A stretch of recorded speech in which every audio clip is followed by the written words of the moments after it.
Well, we're very proud in Ireland of our magnificent coastline, our beaches and our rivers. But according to the EPA, many rivers in Ireland are deteriorating, while temporary beach closures caused by pollution almost doubled last year. And as our reporter Una Smith's been finding out, all across this country, swimmers, anglers and businesses say those trends are being felt in very different ways. Here's Una's report. A prolonged heatwave and record temperatures this summer have brought us to our beaches and waterways in droves for a cool down and relaxation.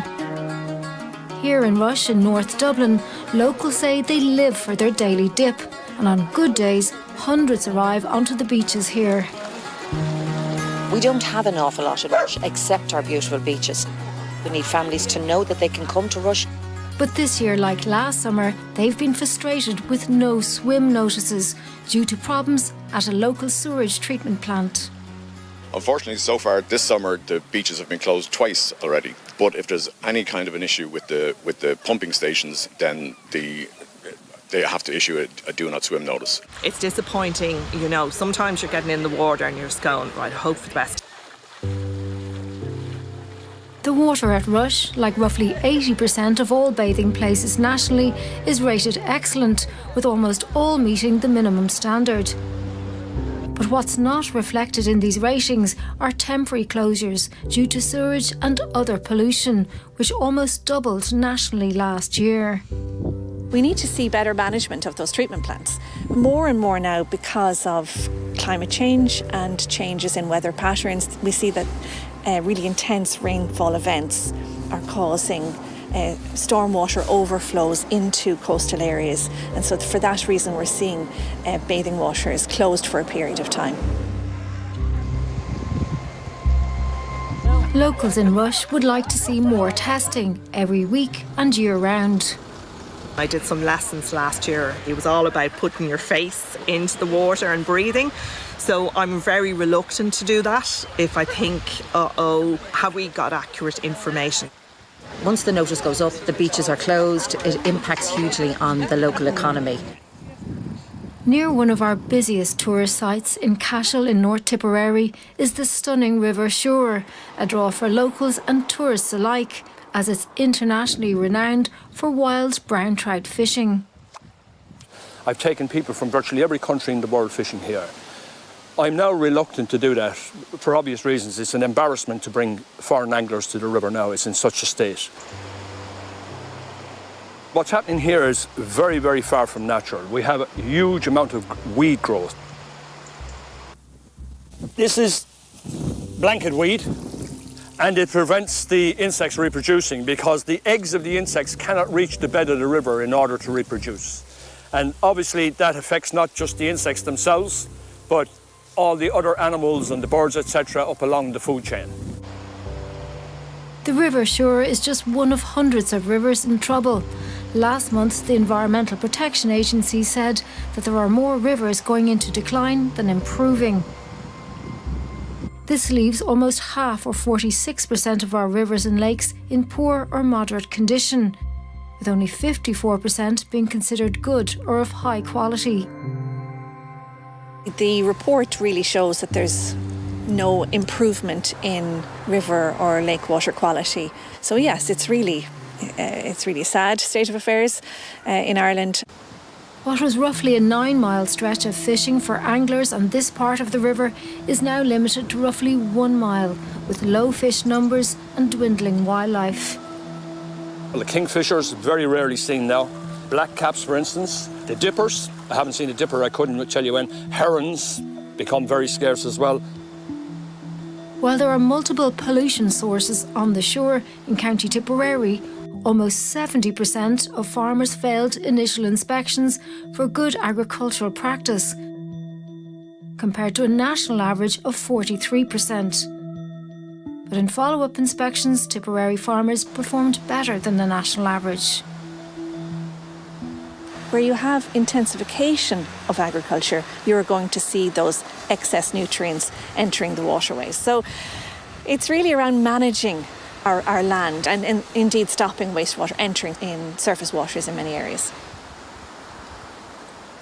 The ICMSA, representing dairy farmers, said farmers have engaged and were in the process of adapting to the new water quality requirements and would up their game. It also said that several state bodies were discharging either raw or inadequately treated matter into the rivers in the area. The problems on the river shore are experienced on many other waterways countrywide. In Meath, for example, the River Nanny is disappearing due to the overgrowth of vegetation caused by nitrates. The river changes from 10, 15 years ago.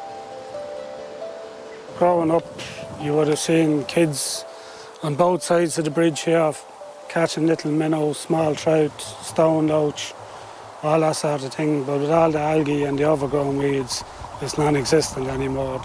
Even the kids swimming. We used to have a local swimming area there with a swing and everything on it, and it's all gone. Even rivers in special areas of conservation, like the Owen Riff River, which flows into Lough Carb in County Galway, are being polluted. Protected species, such as the pearl mussel, are coated with green algae. And while most water pollution is slow and destructive, there's an ongoing issue of major pollution events. Overnight, a fish kill of 4,000 to 5,000 fish was reported on the Cavan Town River. And on the River Glyde in County Louth last month, 20,000 fish were killed in a single pollution incident. Inland Fisheries Ireland has had a team of environmental officers here on the River Glyde in County Louth since Tuesday evening. The team It's just one of 13 fish kills reported by Inland Fisheries so far this year, but by far the biggest, causing real sadness to the local community, for whom their local river is an important amenity. People are genuinely heartbroken about what happened, as for generations and generations, families have fished the river. Before we were called the Glyde Inn, we were called the Salmon Inn, which shows the significance of wild Annigassan salmon back in the day. So I would love to be able to put wild Annigassan on the menu. But it's estimated that the river could take many years to recover. And while Connor's current sea menu remains unaffected and popular, his business right on the river is affected. Generally, we would have a good few anglers that would come in after a day's fishing for a bite to eat, and some of them would actually stay overnight in our accommodation. Unfortunately, we've seen quite a dip in the numbers coming for that. Despite the growing challenges to water quality, experts say there are some obvious solutions. Pollution events are significant still, but we also now are in a time where we have a climate crisis, so we have a bigger job, a more difficult job ahead, I believe. I'm really positive about the way forward, but I think we need to be looking at it from the perspective of natural solutions, but also looking at how we manage agriculture and also how we manage our wastewater over the coming years. If we fail in this challenge, an essential part of life for many communities will be lost. I'm looking at the WhatsApp group to see what time is high tide. It's been a really positive thing in my life since I started getting into the sea in 2020. Really, really has been huge. We have Fáilte Éireann going to America and all over the world and lauding our green credentials and our clean waterways. That flies in the face of the facts. Our river is effectively dying in front of our eyes.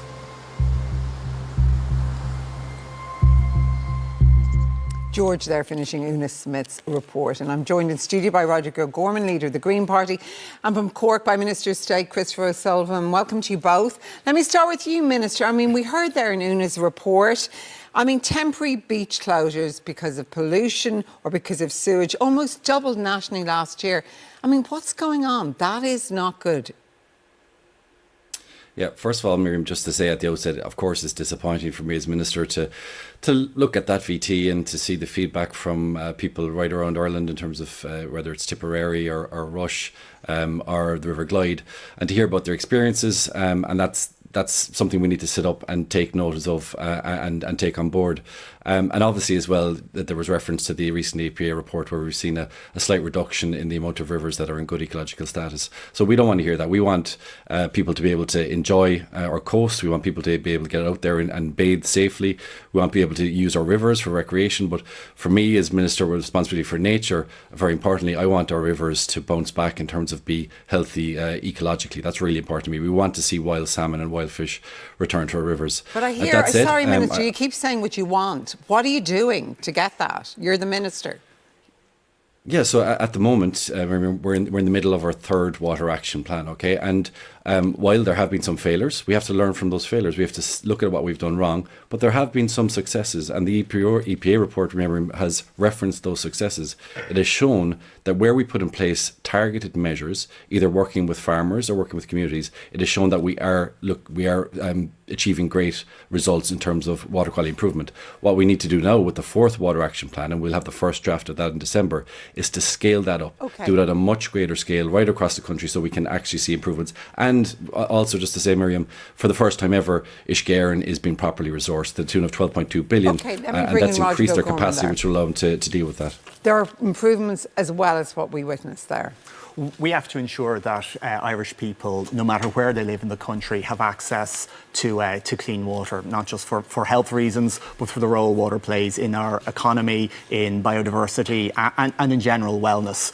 Two of the biggest fish kills in our country's history have taken place in the last 18 months on the Glyde and on the Blackwater, and then the Cavan incident yesterday. These are becoming more and more regular, and climate change is going to make that worse. We're getting hotter summers. That means lower levels in our water. That means that pollution events are actually worse. I think there's a question of responsibility for water quality. It's all over the place. You have the EPA, you have inland fisheries, you have the Department of Agriculture, you have the Department of Housing, you have all the local authorities. And when everyone's responsible, ultimately no one's responsible. We discussed this a year ago when we were talking about the situation in Ladies Island Lake, and Christopher was part of that discussion as well, and who actually takes responsibility. I think ultimately we need to see a senior government minister taking responsibility for water and nature together. We have a cabinet committee. I think it's met about once this year. That's not really screaming priority to me at the moment. What would you say to that, Minister? Well, I think in terms of the streamlining of how we deal with rivers in particular, there's a point in that there are quite a lot of chefs, I suppose, in the kitchen. You have the OPW when it comes to flooding. You have the Department of Environment because inland fisheries sits within the Department of Environment. You might have my own department because they may be special protected areas. So certainly there needs to be a streamlining. But in fairness, as a result of, for example, that devastating fish kill in Blackwater, Inland Fisheries Ireland did produce a rapid response protocol, and that is getting all of those stakeholders together, the ones that Roderick mentioned, all around the room, so that there can be a coordinated response to these fish kills. And we saw evidence of the success of that in the River Glyde, where very quickly the source of that particular polluting event Let me ask you both something though. Nitrates and agriculture, I mean, is it the huge elephant in the river that no one really faces head on? And if you don't tackle that, the quality of our rivers will continue to deteriorate. Is that to me, Miriam? Yeah. Yeah. But first of all, look, I have to say, look, obviously, when we talk about water quality, quite often the conversation does come back to farming. And I think farmers do find that frustrating. First of all, we need agriculture. We are very proud of what we produce. I'm down here in West Cork, where we're very proud of our dairy sector. And that's particularly in the context of the fact that as a state, we've just started to get our act together in terms of Ishgarin infrastructure and wastewater infrastructure. So we need to get on top of that first before we start, I suppose, finger pointing. But that said, we have to acknowledge that agriculture is certainly an issue. But in relation to derogation and nitrates derogation, and I assume Roderick's position remains the same in terms of maintaining the nitrates derogation. I would invite anyone onto a derogation farm in West Cork, and when it's done with compliance, you have slurry storage, you have the method of spreading slurry being done correctly, you have catch crops, etc. It can significantly increase improvements. We have to recognise that nitrates is part of that discussion. But it's ultimately a matter of supporting farmers in making those changes, ensuring that there's less runoff from their land, ensuring that their cattle, their livestock aren't directly accessing water bodies. It's also a question, though, of the amount of chemical nitrogen fertiliser that's been used. That's increased by 14% in 2025, and we're going to see the impact of that in our water quality over the next year. So the schemes that have been brought in, and my colleague Malcolm Noonan would have worked for the Farming for Water scheme, that the €60 million directly supporting farmers who are taking steps on their land. Okay. It has to be about continuously supporting agriculture, making those changes, and where those changes are going to impact on income, bringing in new income sources.